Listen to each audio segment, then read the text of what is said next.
Mas masakit bumagsak sa board exam, pero ngayon ako na yung may-ari ng construction company na pinapasukan ng mga licensed engineer. Dear Sis Ma'am Formarias, ako si Jerome. 34 years old na ngayon. Civil engineering graduate ako noong 2014, pero hanggang ngayon, wala pa rin akong lisensya. At oo, isa ako sa mga taong paulit-ulit bumagsak sa board exam, 4 na beses. Sa totoo lang, kabisado ko na yata itsura ng review center kaysa sariling bahay namin. Unang bagsak ko, umiyak ako.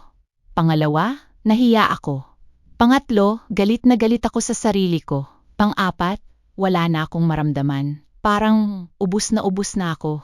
Hindi ko na kayang tingnan yung pangalan ko sa listahan. Parang bawat release ng resulta, may parte ng pagkatao kong namamatay. Sabi ni Papa.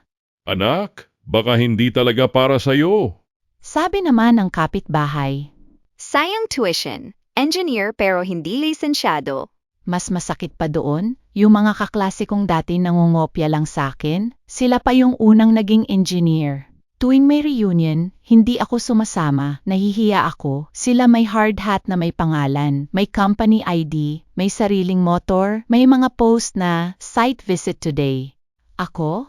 Nasa hardware, tagabuhat ng semento, tagabilang ng bakal, 450 isang araw. Minsan nga, tinatawag pa akong boy. Lalo na pag tinatanong nila kung graduate ako, nahihiya akong sumagot kasi alam kong susunod na tanong. Ano tinapos mo?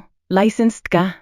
At lagi kong sagot, hindi po, parang bawat hindi po may kasamang kurot sa dibdib. Pero kahit ganun, hindi ako tumigil matuto. Habang nagbabantay ng hollow blocks, pinapanood ko sa YouTube kung paano gumawa ng estimates, paano magbasa ng plano, paano kumuha ng clients.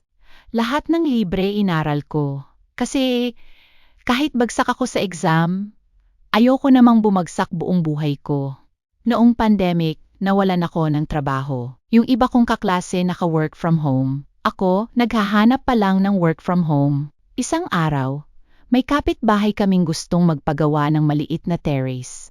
Wala siyang budget para kumuha ng malaking contractor. Sabi ko, ako na po bahala. Hindi ako licensed, pero ginawa ko ng maayos. After noon, may nagpagawa ulit. Hanggang sa sunod-sunod na, gate, bakod, bubong, apartment, ako lahat gumagawa ng costing, ako naghahanap ng tao, ako bumibili ng materyales. Hanggang sa dumami yung projects. Yung kinikita ko sa isang buwan, mas malaki pa sa sweldo ko dati sa hardware. Nag-ipon ako, bumili ng second-hand mixer, tapos dump truck, tapos backhoe na hulugan. Hindi ko namalayan. May sarili na pala akong construction team. 2023, nirehistro ko yung kumpanya, J Builders and Construction Services. Ako CEO, at ang unang hinire ko, mga licensed engineer. Hindi para ipagyabang, kundi dahil alam ko yung pakiramdam ng naghahanap ng pagkakataon. Last year, nakabili ako ng bahay para kina mama at papa. Yung dating nagsasabing, sayang ka, sila na ngayon yung proud magkwento tungkol sa akin. Last month may reunion kami. Ayoko sana pumunta, pero pinilit ako ng asawa ko. Pagpasok ko, may bumati. Oy Jerome, narinig namin milyonaryo ka na raw. Tumawa lang ako. Tapos may isa akong kaklasing licensed engineer na nagsabi. Ikaw na yata pinaka-successful sa batch natin. Napangiti ako. Hindi dahil yumaman ako, kundi dahil dati, ako yung pinakakawawa sa tingin nila.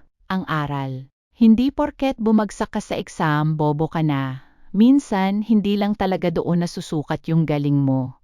May mga tao kasing hindi ginawa para maging empleyado, ginawa para gumawa ng sariling daan. Kaya kung bumagsak ka man ngayon, iyak lang, masakit talaga. Pero wag mong isipin na doon natatapos kwento mo. Kasi minsan, yung pintong ayaw bumukas para sa'yo, yun pala yung nagtutulak sa'yo para gumawa ng sarili mong building.